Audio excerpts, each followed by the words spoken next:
Ini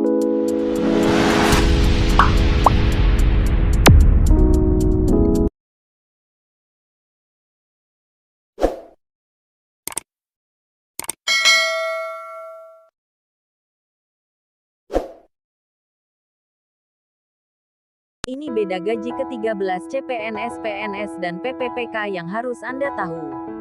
Sebagian dari Anda mungkin bertanya-tanya apa beda gaji ke-13 CPNS, PNS, dan PPPK.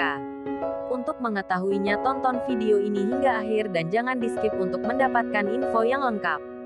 Sebagaimana yang telah diketahui bahwa pemerintah telah mengeluarkan peraturan pemerintah PP nomor 16 tahun 2022 mengenai pemberian THR serta gaji ke-13 tahun 2022.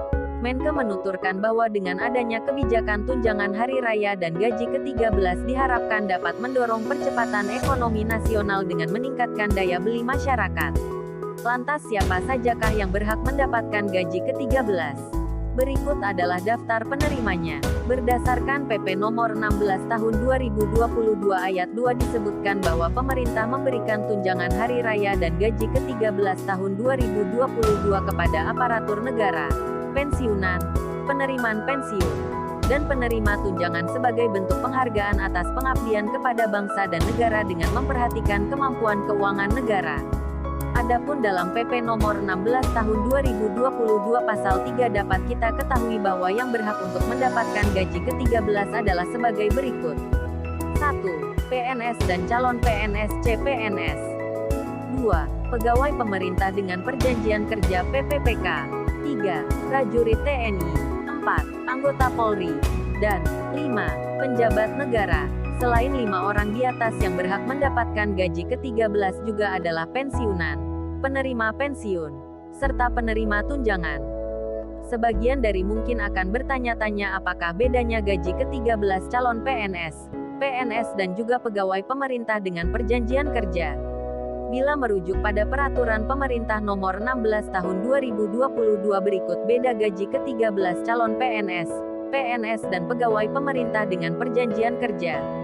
1. Gaji ke-13 calon PNS yang sumber anggarannya dari APBN terdiri dari A. 80% dari gaji pokok PNS, B. Tunjangan keluarga, C. Tunjangan pangan, D. Tunjangan umum, dan E.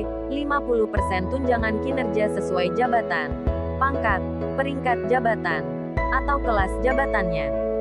2. Gaji ke-13 calon PNS yang sumber anggarannya dari APBD terdiri dari A. 80% dari gaji pokok, B. Tunjangan keluarga, C. Tunjangan pangan, D. Tunjangan jabatan atau tunjangan umum, dan E. Tambahan penghasilan paling banyak 50% bagi instansi pemerintah daerah yang memberikan tambahan penghasilan dengan memperhatikan kemampuan fiskal daerah dan sesuai dengan ketentuan peraturan perundang-undangan sesuai jabatan, pangkat, peringkat jabatan atau kelas jabatannya.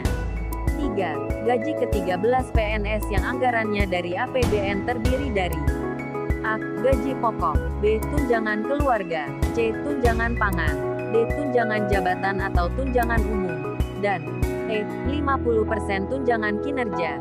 4. Gaji ke-13 PNS yang bersumber dari APBD terdiri dari A. Gaji pokok, B. Tunjangan keluarga, C. Tunjangan pangan, D. Tunjangan jabatan atau tunjangan umum, dan E. Tambahan penghasilan paling banyak 50% bagi instansi pemerintah daerah yang memberikan tambahan penghasilan dengan memperhatikan kemampuan kapasitas fiskal daerah dan sesuai dengan ketentuan peraturan perundang-undangan sesuai jabatan, pangkat, peringkat jabatan, atau jabatannya.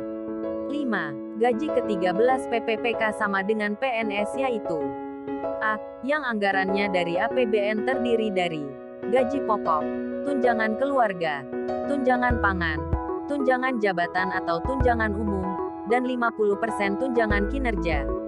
B. Yang anggarannya dari APBD terdiri dari gaji pokok, tunjangan keluarga, tunjangan pangan, gaji pokok, tunjangan keluarga.